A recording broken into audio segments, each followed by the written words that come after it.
हम ईडोगोनियम में asexual reproduction अलैंगिक जनन का अध्ययन करेंगे। ईडोगोनियम में असेक्सुअल रिप्रोडक्शन विभिन्न तरह के स्पोर्स बीजाणुओं के माध्यम से होता है। इसमें दो तरह के बीजाणुओं का निर्माण होता है। First one is zoospore and second one is अकाइनिड्स।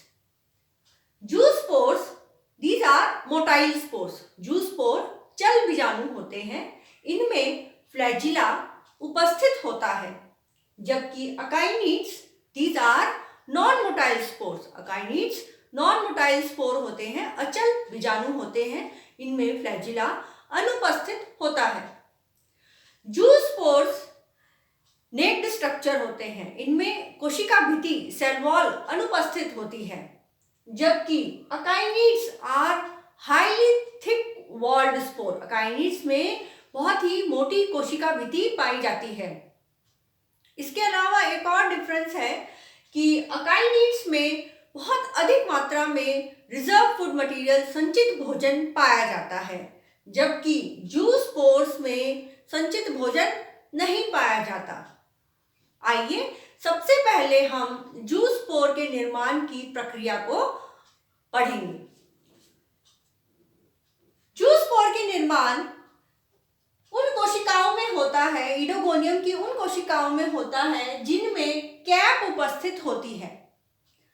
तो ईडोगोनियम के थैलस की वह कोशिका जिनमें की कैप उपस्थित होती है, वह जूस्पोरेंजियम की भांति व्यवहार करती है और इन्हीं जूस्पोरेंजियम में जूस्पोर्स का निर्माण होता है। एक जूस्पोरेंजियम में एक जूस्पोर का निर्माण होता है।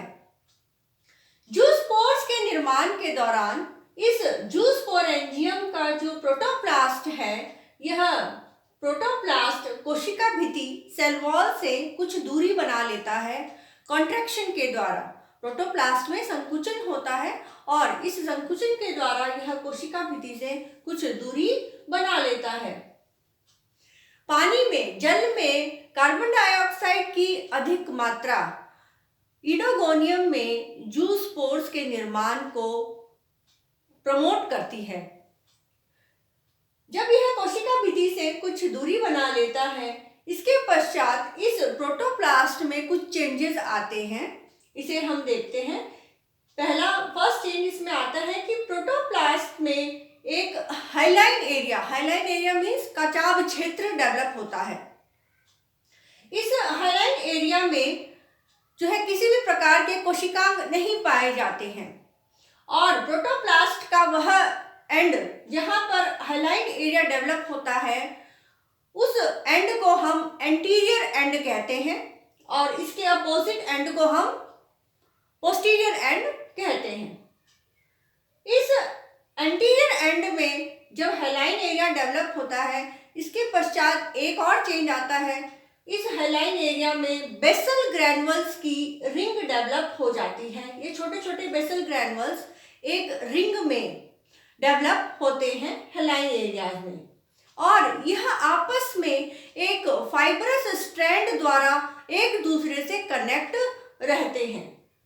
प्रत्येक बेसल ग्रैनुअल से एक फ्लैजिला अराइज होता है। इस तरह इन चेंजेस के कारण अब यह प्रोटोप्लास्ट एक जूस्पोर का निर्माण करता है।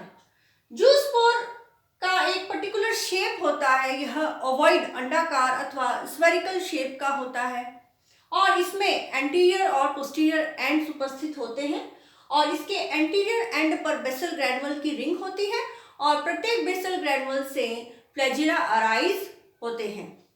इस तरह हमने देखा कि जो जूस्पोर है ईडोगोनियम का, यह यूनिसेलुलर यूनिन्यूक्लिएट मल्टीफ्लैजिलेट स्ट्रक्चर होता है। यह एक कोशिकीय होता है, वह इसमें एक केंद्रक उपस्थित होता है, वह बहुकशाबकीय होता है, इसमें बहुत सारे फ्लैजिला उपस्थित होते हैं और यह ओवॉइड व अथवा स्फेरिकल शेप का होता है।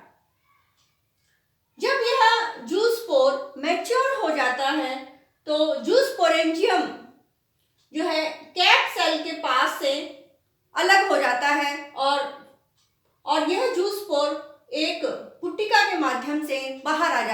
वेसिकल के द्वारा बाहर आ जाता है। यह पुटिका, जिसे हम वेसिकल कहते हैं, थोड़ी ही देर में पानी में घुल जाती है और जूस पोर्स वाटर में रिलीज हो जाते हैं।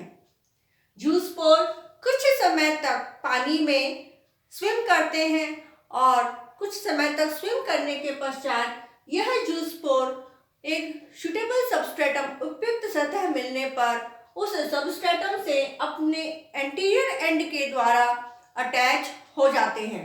इसका एंटीरियर एंड जो है हेलाइन है। इस हेलाइन एंड के द्वारा, हेलाइन एंटीरियर एंड के द्वारा यह उपयुक्त सतह से चिपक जाते हैं। जब यह उपयुक्त सतह से चिपक जाते हैं, इसके पश्चात यह अपने सभी फ्लैजिला को विड्रॉ कर लेता है, सभी फ्लैजिला को विड्रॉ कर लेता है और यह नॉन मोटाइल हो जाता है। इसके पश्चात इसमें चेंजेस होते हैं। पहला चेंजेस कि यह जो नॉन मोटाइल जूस पोर है इलोंगेट होता है। नॉन मोटाइल जूस पोर इलोंगेट हो जाता है। इलोंगेट होने के पश्चात इसमें एक ट्रांसवर्स डिवीजन होता है और ट्रांसवर्स डिवीजन होने के फलस्वरूप दो कोशिकाओं का निर्माण होता है। जो लोअर हेलाइन एंड है यह बनाता है बेसल होल्ड फास्ट को। This is the basal holdfast. ये बेसल होल्ड फास्ट बनाता है जो सतह से चिपकने में सहायक होता है।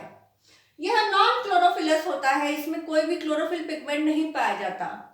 जबकि जो अपर सेल होता है यह शीर्षस्थ कोशिका एपिकल सेल की भांति व्यवहार करता है और यह apical cell continuously divide and redivide होकर नए थैलस का निर्माण करता है। जबकि लोअर सेल एक बेसल होल्ड फास्ट का निर्माण करता है। इस तरह हमने देखा कि ईडोगोनियम के थैलस में जूस पोर का निर्माण होता है और यह निर्माण जूस स्पोरेंजियम में होता है और यह जूस पोर जो है जर्मिनेट होकर नए थैलस का निर्माण करता है। ईडोगोनियम के जूस पोर की विशेषता को अक्सर जो है एग्जाम में पूछा जाता है, इसका संरचना पूछी जाती है और इसके बारे में जो है टिप्पणी भी आती है। तो आपको इसको डिस्क्राइब करना आना चाहिए। एक बार मैं फिर इसे डिस्क्राइब कर रही हूँ। ईडोगोनियम का जूस पोर एक कोशिकीय, एक केंद्रकीय, बहुकशाभिकीय संरचना होती है।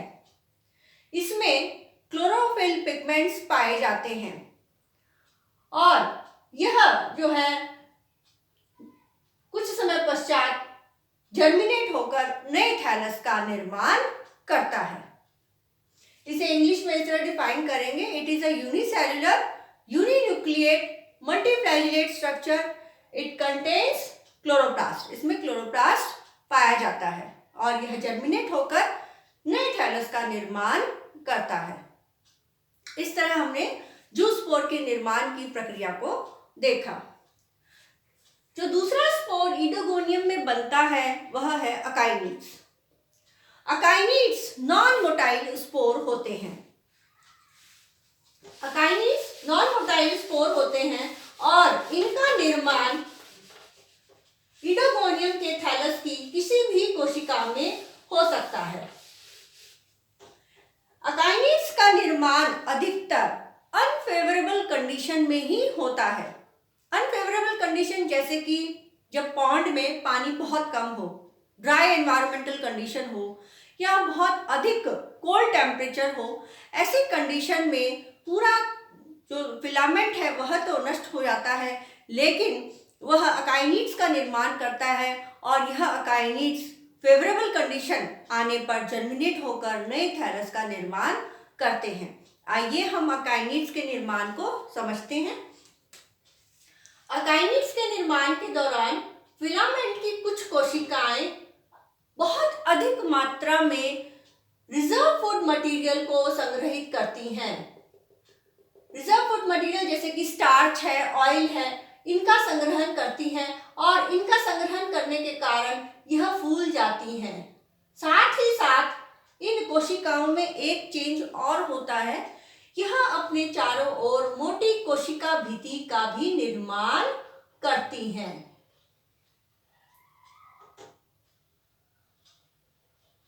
और बहुत अधिक मात्रा में भोजन संग्रहण के कारण ये कोशिकाएं फिलामेंट की बाकी कोशिकाओं से स्पष्ट विभेदित होती हैं।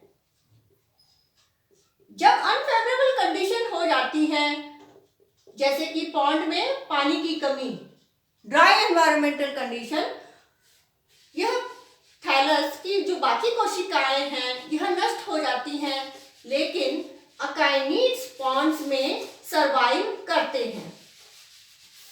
अकाइनिड्स पॉन्ड में रहते हैं और यह कई वर्षों तक रहने की क्षमता रखते हैं। क्यों? क्योंकि इनमें संचित भोजन बहुत अधिक मात्रा में उपस्थित होता है और इनकी हाईली थिक सेल वॉल इन्हें अनफेवरेबल कंडीशन से बचाती है और ऐसी कंडीशन में यह सरवाइव करते हैं। और जब कंडीशंस फेवरेबल हो जाती हैं, यह अकाइनिड्स जर्मिनेट होकर नए थैलस का निर्माण करते हैं। तो हमने देखा अकाइनिड्स में किसी भी प्रकार के जो है कशाभिकीय यानी कि फ्लैजिला नहीं पाए जाते।